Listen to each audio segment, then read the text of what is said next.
Karnataka high court के registrar general को निर्देश दिया गया कि वे प्रत्येक बार एसोसिएशन में महिलाओं के प्रतिनिधित्व की वास्तविक जानकारी इकट्ठा करें और एक औपचारिक अनुपालन रिपोर्ट प्रस्तुत करें।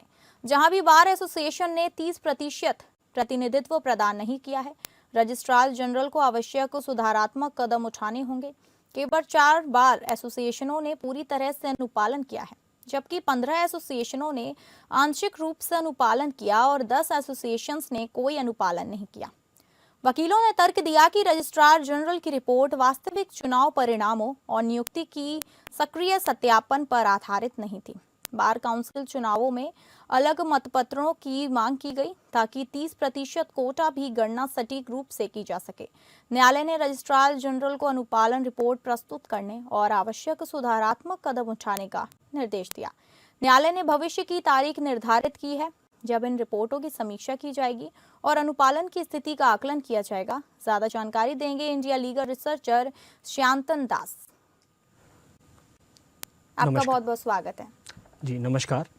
तो ये जो घटना है ये कर्नाटका हाई कोर्ट से सुप्रीम कोर्ट में लाया गया है अपील के थ्रू।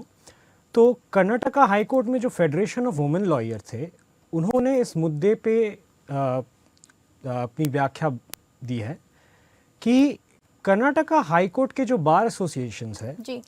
पूरे स्टेट में, उनमें सुप्रीम कोर्ट के ऑर्डर के बाद भी लड़कियों के जो फीमेल एडवोकेट्स हैं उनके रिप्रेजेंटेशन ठीक से नहीं हुए जी। तो आज कर्नाटका फेडरेशन ऑफ वुमेन ने जो सबमिट किया है रिप्लाई एफिडेविट, उसमें ये मेंशन है कि सिर्फ ऐसे 15 हाई कोर्ट है जिन्होंने ऐसे 15 बार एसोसिएशंस है जिन्होंने पार्शियली ये कंप्लायंस किया है। मतलब पार्शियली उन्होंने या तो ट्रेजरर के हिसाब से किसी नारी का, फीमेल एडवोकेट का पोस्ट रिजर्व रखा है जी। या फिर उन्होंने 30% रिजर्वेशन का क्राइटेरिया फुलफिल किया है।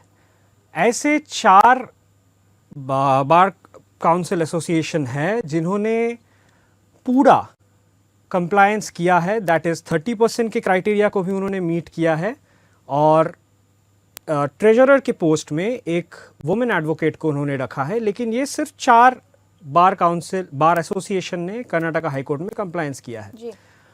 और ऐसे 10 बार एसोसिएशन है कर्नाटका हाई कोर्ट के जिन्होंने कोई, कर्नाटका बार एसोसिएशन है हाई कोर्ट के अंडर में, जिन्होंने कोई भी कंप्लायंस नहीं किया है।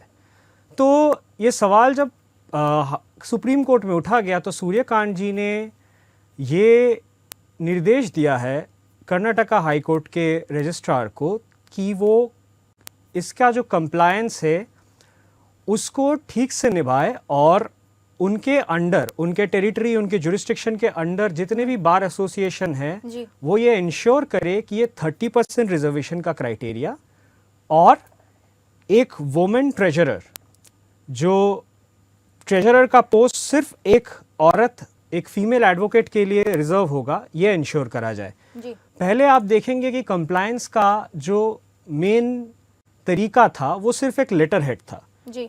वो लेटर हेड रजिस्ट्रार इशू करता था और उसी बेसिस पे कंप्लायंस की आदान प्रदान होती थी कि माना जाता था ठीक है ऐसे कंप्लायंस होगा।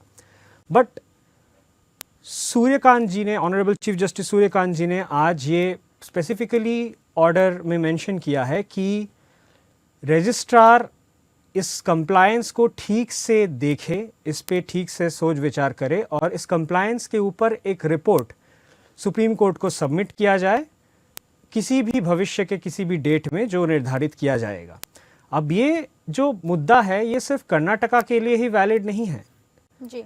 आप देखोगे कि वुमेन रिप्रेजेंटेशन अगर हो रहा है तो ये हमारे जुडिशरी का भी या फिर हमारे और सारे बार काउंसिल का ये जिम्मेदारी बनता है कि वो ये देखे कि सारे स्टेट्स में लड़कियों को अपने हक का रिप्रेजेंटेशन मिल रहा है उनके बार एसोसिएशन में।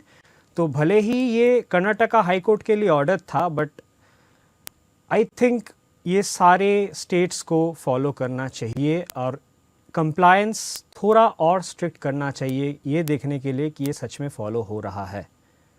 नमस्कार। जी ठीक है, बहुत बहुत धन्यवाद आपका जानकारी देने के लिए।